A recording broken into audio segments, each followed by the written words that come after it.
Good morning, everyone. My name is Shonai Kamutula Peter, a student of Education and Political Science, University of Ibadan. Today, I will be taking you through the topic democracy. Democracy. I know that you must have been accustomed with the concept democracy. According to Abraham Lincoln, democracy is the government of the people, by the people, and for the people. It means that democracy is a government that is designed for the representation of the people. Before now, what we used to have is direct democracy.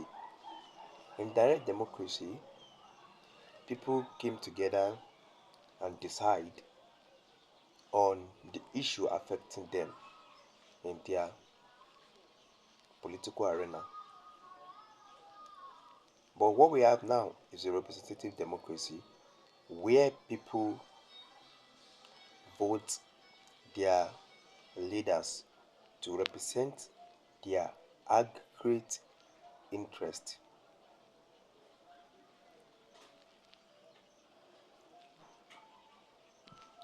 We have two types of democracy. We have direct democracy and indirect democracy. The direct democracy is the one I explained earlier, where people come together to decide on the issue affecting them. In this democracy, there is no centralized power. The power to decide belongs to people. But in representative democracy, the people elect their leaders to administer or represent their interest. So the leader take care of their welfare, the leader take care of anything that brings happiness to them, be it education, be it good policy. So I've told you now that we have two democracy, which are direct democracy and representative democracy. While direct democracy is a government by a representative, while direct democracy is a government by all, by which everyone comes together to decide on the issue affecting them.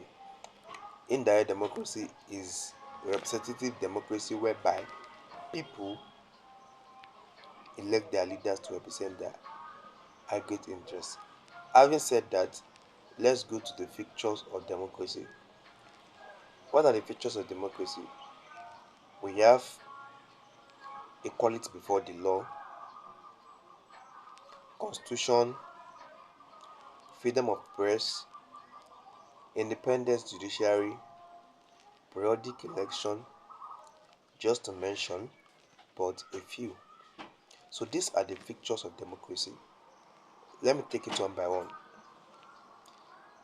In any democratic setting, there must be a constitution.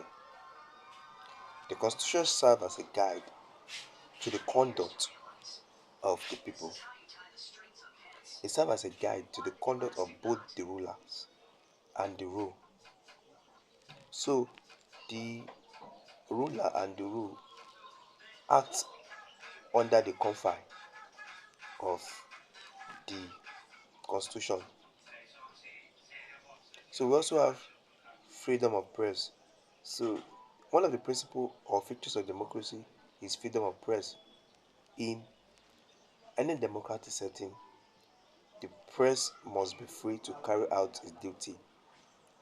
And one of the duty is being an oversight to power and also being a voice of the voiceless. So the press must be independent of the government. And we also have independence of the judiciary. One of the principles of democracy is independence of judiciary, because the judicial arm of government serves as the last arbiter to the common man. So it must be independent of government. in order not to engage itself in corruption. We also have other features like popular participation. So, in a democratic arena, there is a room for popular participation. People have the freedom to protest against the policy of government. They have the freedom to express their opinion as regards to the activities of government, and they also have the right to exercise their franchise, such as participating in an election, right to vote, and to be voted for. So, having said that, let's move to the advantages of democracy. When we are talking about advantage of democracy, we are talking about the merit of democracy. What makes democracy an ideal, system of government? And one of it is popular participation. Democracy, one of the advantages of democracy is popular participation. Is allow for people to elect their representative and also, you know, express their grievances to them. So it allow for popular participation like protest, and also it provide the people with the avenue to recall their representative. In democratic setting, the people have the opportunity to recall their representative once they feel that he is not representing their interest. And also inclusivity. In a democratic setting, there's what we call inclusivity. Everybody is included in the decision making of the country. Everybody is a stakeholder. Unlike in the military system of government, when we have a person who is a dictator deciding the fate of the people. So these are the advantages of democracy. So let's now move on to disadvantages of democracy. One of the disadvantages of democracy is that it is too expensive. Democracy is too expensive. Expensive in the sense that the government spend a lot on election.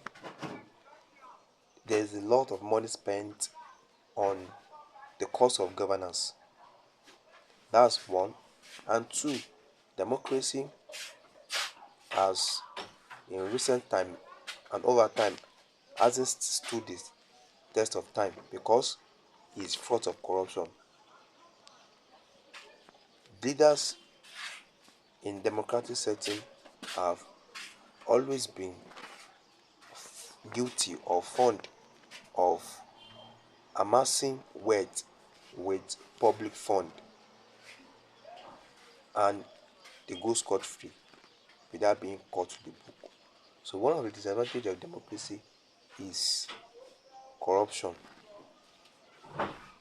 So having said that, I believe you have been able to, with this few explanation of mine, I believe you'll be able to know what democracy is all about. I've taken you through the definition of democracy, the features of democracy, the advantages of democracy, and disadvantages of democracy.